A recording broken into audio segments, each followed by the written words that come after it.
the mighty mighty DR, as RBX would say.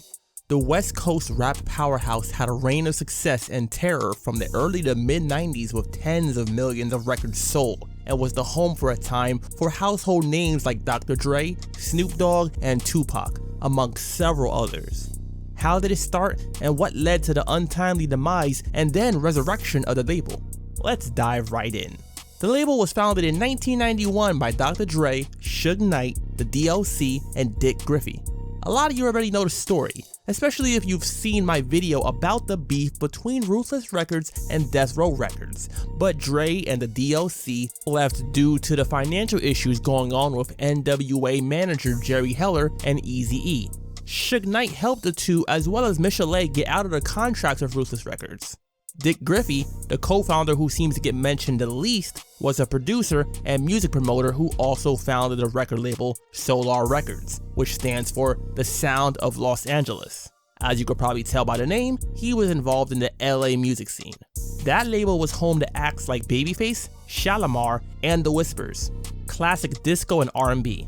He teamed up with Suge Knight, however, to help start Death Row Records.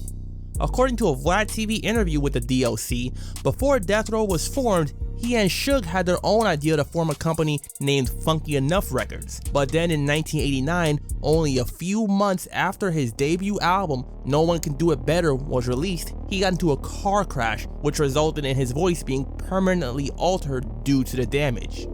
Afterwards, they had the plan to form a label titled Future Shock, which was then changed to Death Row, spelled the same way as Def Jam, but it was then changed to Death Row Records. The name Death Row was apparently owned by DJ Unknown, as he wanted to potentially found his own record label. However, he sold the rights to the group. In the search for startup money, Suge Knight got in contact with Harry O, a man who was known in LA for being heavy in the drug game. At the time, he had recently been convicted on charges and was serving a 25 to life bid in prison, but through his lawyer David Kenner was able to invest $1.5 million into Death Row and set up the company Godfather Entertainment as the parent company of Death Row.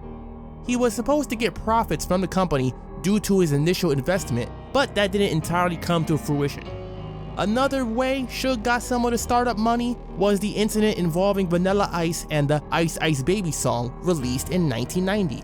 The rumor is that Vanilla Ice was hung from the hotel balcony by Suge Knight, but Vanilla has stated in multiple interviews that that isn't what happened, and that what really happened was that Suge had approached him a few times in different places, like a restaurant for example, which wound up with Suge eventually coming down to his hotel room and requesting points on the hit single.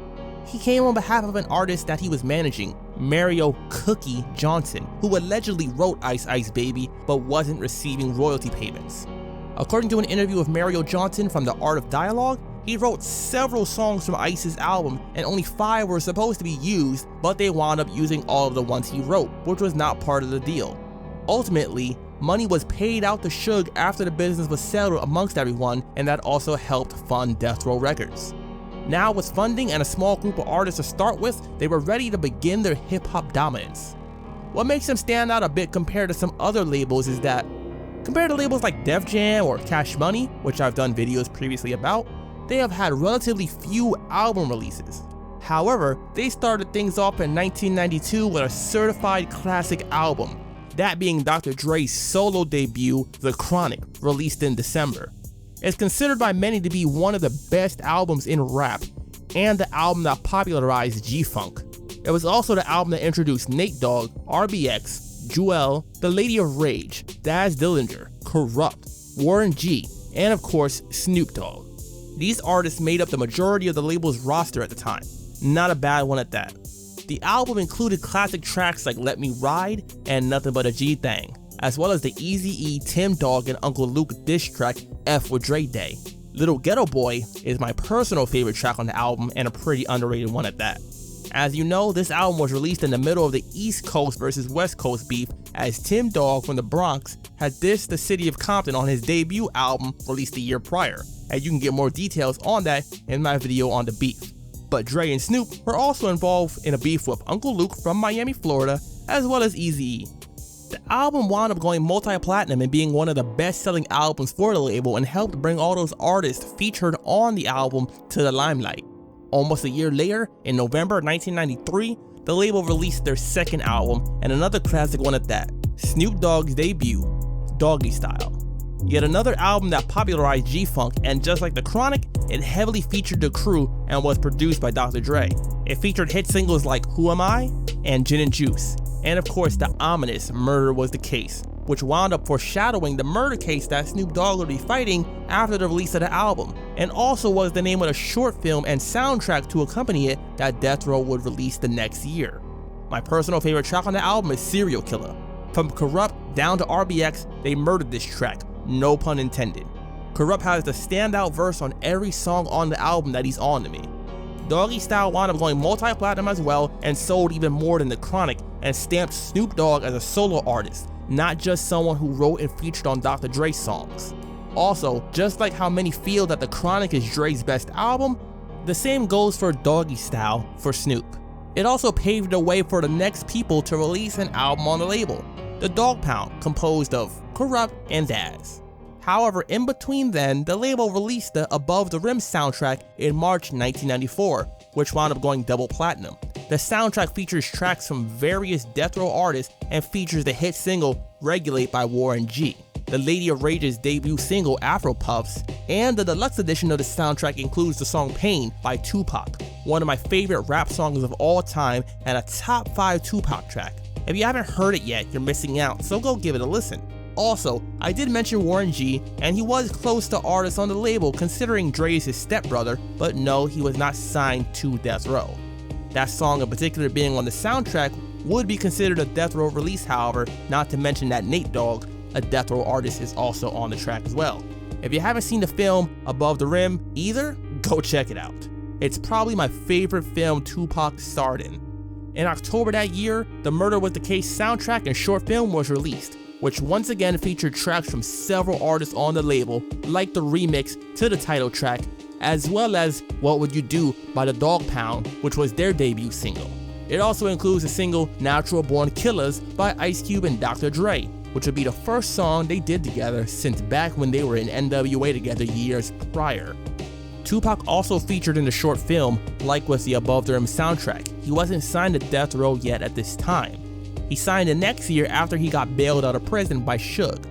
This was also the second film production that had a soundtrack released by Death Row that Pac was in. Then, in October 1995, the Dogg Pound released their debut album Dog Food, featuring the singles New York, New York and Let's Play House featuring Michel'le. Like the previous album, it was also a part of the G-Funk sound of the 90s and also went multi-platinum. Unlike The Chronic or Doggy Style, however, it was mostly produced by Daz himself, and after this, he essentially became the new in-house producer for the label as Dr. Dre had left the next year. New York, New York played a part in the East Coast, West Coast beef as well because of the video shoot taking place in New York and their trailer being shot at. This would be the only album that they released on the label, just like Dre with The Chronic. Also in 1995, Snoop Dogg would start his trial for the '93 murder case, in which he wound up beating the case due to the defense of self-defense, which finished in February 1996. That same month is also when the label would release their next album, that being All Eyes on Me, Tupac's fourth solo album and another classic album considered by many to be another one of the best albums in rap. It was a double disc spanning over 2 hours in length and probably one of my personal favorite albums. It was also the second double disc album released in rap, following Will Smith and DJ Jazzy Jeff's 1988 album I'm the DJ, He's the Rapper. Tracks like Two of America's Most Wanted with Pac and Snoop trading verses are a standout. It's unfortunate we didn't get many songs with the two together. The haunting beat, on top of the fact that at the time of the recording, Snoop was literally on trial for murder while Tupac was out on bail, brings such a real feeling of the heavy burden of life on the edge while being able to celebrate escaping relatively unharmed. The music video for the song also threw shots at Biggie and Puffy due to the whole Quad Studio shooting incident. It was released as the second single from the album. The first one though is probably the most well-known song from the album, however. That being the multi-platinum selling hit single California Love featuring Dr. Dre and Roger Troutman. It was Pac's first single release since he got out on bail and was originally a Dr. Dre solo song that was to be featured on his next album, but thanks to Suge, was given to Pac instead, who put a verse on the song and put it on his album. This could be seen as part of the initial reason for the tension that occurred between Dre and Pac, as Dre wound up leaving the label only a few months after the release of the album and had only been a producer on a couple of songs on it. Some others from the label would later claim that Dre didn't even produce all the tracks that he was credited with. Like Daz, for example, claims to have produced several songs but allowed Dre to take the credit for them in exchange for some money. The album also features some of my favorite Tupac songs like Trading War Stories, Shorty Wanna Be a Thug, Picture Me Rollin', No More Pain, and Holla At Me. To have so many songs on it, there were really few misses for me. The album sold over 5 million copies, but being a double disc, that makes it a diamond album as the sales count twice, which also made it one of the first diamond selling rap albums ever and the highest selling album from Death Row besides Doggy Style and The Chronic. Unfortunately, problems with the label were still very prevalent despite the record sales. The gang ties several members had, like Suge and the Pyroos that he kept around, and Snoop and his crew representing Crip sets played a part in the ever-growing tension, not to mention the violent manner in which the label was run. Like Eazy-E said on his diss track to Dre and Snoop, "And at Death Row, I hear you getting treated like boot camp, gotta follow your sergeant's directions or get your ass popped with the Smith & Wesson." There were rumors of several people at the label getting beat up for not following directions or other issues, not to mention the multiple people that mentioned not getting paid for their work. One of the biggest blows to the label, many would say, would be when Dr. Dre, one of the co-founders, left. Then in September 1996 was the jumping of Orlando Anderson after the Mike Tyson fight in Las Vegas, which later turned into a shooting that resulted in the death of Tupac and Suge Knight getting sent back to prison due to a parole violation for being in another physical altercation. The group had gone to see a Mike Tyson fight in Vegas and ran into Orlando Anderson, aka Baby Lane, solo. Earlier that year in July, Orlando and others jumped Trayvon Lane and allegedly snatched his Death Row chain. Various sources have conflicting stories on whether or not the chain was successfully taken, but according to Trayvon, they did get his chain off him and it dropped to the floor, but he still managed to retrieve it. Several people close to the situation have been interviewed about it, but ultimately that fight at the Lakewood Mall is what led up to the jumping at the MGM in Vegas and the subsequent shooting. Right around this time, leading up to his murder, they were working on forming the label Death Row East, which would have been an East Coast-based branch of Death Row Records, allegedly run by Eric B., who Tupac was friends with. However, that plan fell through following the murder of Pac, who was heavily pushing the movement. He was still beefing with people from the East Coast, but was in works to squash it, at least with Nas, as he had talked to him and made amends shortly before the shooting. In November, Death Row released the first posthumous Tupac album, The Don Illuminati, The 7 Day Theory. The album, like previous ones, went multi-platinum and once again was a chart topper. Despite being a posthumous release, the album was completed essentially while he was still alive. The album featured more diss tracks like the opening and closing songs, Bomb First and Against All Odds respectively, and also includes another one of my favorite Tupac songs, Hail Mary, which was released as the third single from the album. There are certain songs that just start off so well, and Hail Mary is one of those. I ain't a killer, but don't push me. This pretty much sums up Tupac in a nutshell, from doing things like shooting at the undercover police back in 1994 for harassing a fellow black man, to being the first to jump on Orlando Anderson in '96 in Vegas.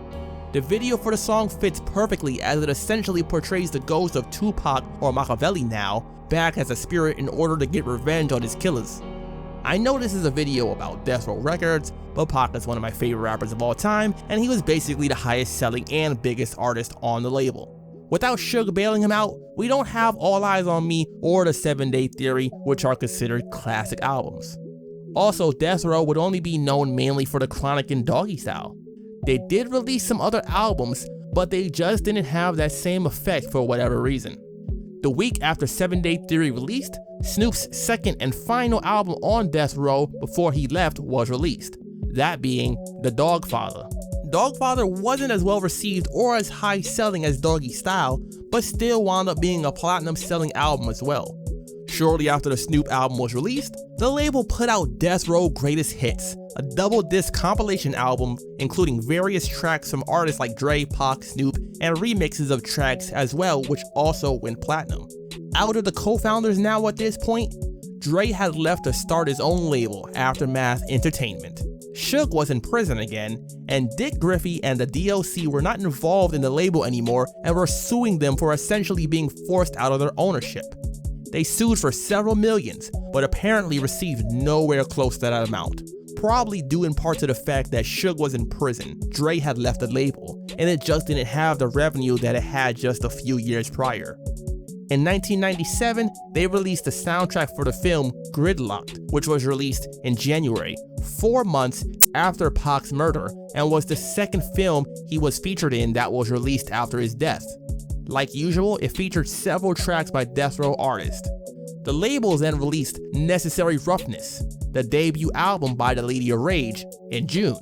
Her album was due out after the first albums, like Dre and Snoop's, but was pushed back. Like several other artists on the label, that was her only album she released on it, and it was also the only album that she has released as of yet. After the release of the album, she went on to make her entry into acting, but she also still continued to feature occasionally on other people's albums as well. Later that year, yet another soundtrack album, this time for the film Gang Related, which once again starred Tupac and was the last film he performed in. The next year, in March 1998, Daz released his solo debut album, Retaliation, Revenge, and Get Back.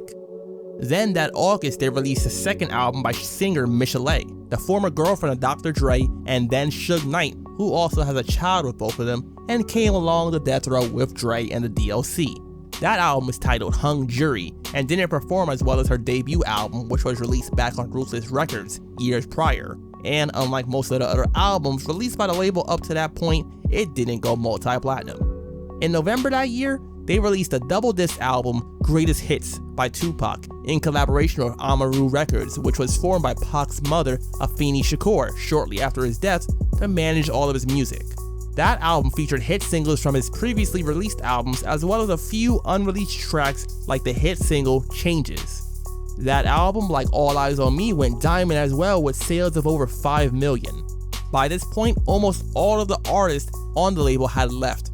First the DLC after helping write The Chronic and helping on Doggy Style as well, then Dre leaving in 96, followed by Pac's murder, and MC Hammer, who left without even dropping an album on the label, although one was indeed recorded but shelved. Just one example of an artist signing to the label but not releasing anything. Another example would be Second to None, who recorded an album while on the label but got shelved as well. Their album later wound up leaking online, however. To be such an infamous label but so many artists not release music on it at all really does exemplify how just a few standout artists and albums can do so much. Also, 2 months after Tupac was killed, Yaki Gaddafi, Pac's godbrother and fellow member of the Outlaws, was murdered as well. Death Row at this point had also lost his distribution deal with Interscope Records, and Dre had signed his own deal, forming Aftermath, and started building up his own roster with artists like Eminem and 50 Cent. That original roster of artists and releases can pretty much be considered the prime time of Death Row, around 92 to 97 or so. The label still continued on though, despite all the pitfalls. In May 1999, they released the compilation album Suge Knight Represents, Chronic 2000, which you could essentially say was Suge trying to mess with Dre for leaving the label, as Dre had planned on releasing an album titled Chronic 2000 around this time. Hence Dre releasing his second album with the title Chronic 2001 instead later in November. Then in December they released the album Still I Rise, the debut album by Tupac and the Outlaws, minus Hussein Fatal, as he had left the group since he refused to sign to the label as he felt it was against what Tupac would have wanted. Tupac's and Gaddafi's vocals on the album are from previous recordings that were unreleased. In September of 2000, the label released the compilation album Too Gangsta for Radio, which featured several diss tracks that former Death Row artists like the track F Dre, Take a Shot at Dre, Snoop, and Eminem, and is essentially a response to Dre's hit single Forgot About Dre from the Chronic 2001 album. Then in October of 2000, they released the Snoop Dogg compilation album Dead Man Walkin', which was a release not authorized by Snoop Dogg but put out by the label, similar to how Suge put out the Chronic 2000. The album was made from unreleased recordings from when Snoop was still on the label and was released shortly before his own album. What do you think? Was Suge really being petty to artists like Dre and Snoop? In March 2001, Tupac's 7th album, Until the End of Time, was released, which once again was a double album like All Eyes on Me, his 6th album Are You Still Down, which wasn't released by Death Row, and his greatest hits album. Until the End of Time was once again released by Death Row and Amaru Records, and it went multi-platinum as well. In July, the label released the album 2002, which was yet another compilation album, this time for the Dog Pound, and from unreleased tracks recorded while they were still signed to the label. Throughout this time frame, several new artists were signed to the label, like The Realist, who was signed shortly after Pac died and sounded very similar to Pac vocally, as well as Crooked I, who was well known for later being part of the group Slaughterhouse. Once again, these artists recorded music while on the label but didn't release any albums for various reasons during their stay. Then in August of that year, Suge was released from prison early from his 9-year sentence. Then in October, they released the greatest hits album, Death Row, Snoop Doggy Dogg at his best. Once again, another album of music recorded while on Death Row, as well as unreleased recordings from that time. As the label lost most of its biggest stars and was going through legal issues, they didn't have much new material they released and focused on staying afloat through re-releasing previous albums and putting out greatest hits and compilation albums from their biggest names. Shortly after that, Kurupt rejoined the label and was made the vice president. This led to the beef between Kurupt and the crew, Snoop, Dazz, and so on. He dissed them on multiple tracks, like No Vaseline Part 2, on which he rapped over the beats for Ice Cube's No Vaseline, and the remix of Snoop Dogg's Murder Was the Case, and tore into Superfly, Snoop, and Dazz for leaving Death Row essentially. It's a good diss track to me. Kurupt brought it, no doubt, but it seems kinda hypocritical considering he left Death Row just like they did. He just decided to rejoin. Snoop at this time also had beef with Suge and dissed him on the track Pimp Slapped from his 6th album, Paid the Cost to Be the Boss, which was his first album released after he left No Limit Records, where he spent a few years working with Master P and the crew, putting out albums after leaving Death Row. That album by Snoop was released in November, just a month after Death Row released the greatest hits album by him. Once again, this can be seen as trying to capitalize on the fact that Dre or Snoop had their own album coming out soon and trying to step on it. It's no wonder there's issues there. Then in November 2002, they released Tupac's 8th album, Better Days, which was the 4th and final double disc Tupac album, and as usual went multi-platinum as well. The name of the label was changed from Death Row Records to The Row Records after Suge got out of prison, but are still be referring to it as Death Row however. Then in March 2003, they released the soundtrack to the film Dysfunctional Family starring Eddie Griffin. Then some months later in August, the Tupac remix album New Mix Classics was released, which featured remixed versions of tracks from All Eyes on Me and the 7 Day Theory albums, including a version of Two of America's Most Wanted with Crooked I replacing Snoop Dogg's verses, and all of Pac's references to Snoop were basically scratched out. Once again, that beef between Suge and Snoop played out all throughout these new releases. A part 2 to that remix album will be released later in 2007 as well. The compilation albums and remix albums and all that continued still. Then in August 2005, Kurupt's 4th album was released, Against the Grain, on the label. This will be the first new Death Row album in a while considering all of the compilations and re-releases they had been doing. It was also Kurupt's first solo album released on the label, as he had left it initially after the Dog Pound album was released back in 1995. Against the Grain didn't perform well commercially at all, like the previous albums by the label that were platinum and diamond. Certain tracks were removed from the album initially due to Kurupt making amends with Snoop and the crew, but those diss tracks like the one I mentioned earlier were later leaked online. Barely any albums of new material were released around this time, and they relied heavily on unreleased tracks by artists like Pac and Snoop, and shelved albums by newly signed artists like P.D. Pablo. The label would soon go through even more financial strife, as in 2005, Harry O's wife, Lydia Harris, had sued Suge and the label for unpaid royalties, and Suge filed for Chapter 11 bankruptcy after being ordered to pay over $100 million. He then lost control over the label, which was then purchased by the Canadian company Wide Awake Entertainment Group during an auction held in January 2009 for $18 million. They proceeded to start releasing collections of previously unreleased tracks from Death Row. For example, My Blood, My Sweat, and My Tears, the soundtrack to Juelz's book of the same title, as well as an album of previously unreleased tracks recorded during her tenure on Death Row. Juelz was another artist who spent some time on the label and featured on several tracks but never released her own album during her stay. She sung the chorus on various songs, including the hit single Let Me Ride by Dr. Dre and the classic Bone Thugs-n-Harmony track For the Love of Money. Her debut single, Love or Lust, was featured on the Deep Cover soundtrack released by Solar Records in '92, which also was the debut of Snoop when he featured on the title track with Dr. Dre. Unfortunately, Juelz passed back in May 2022 due to illness.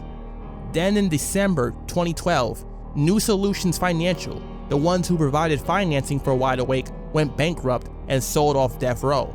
The next year, Entertainment One, or E1, purchased the label's catalog.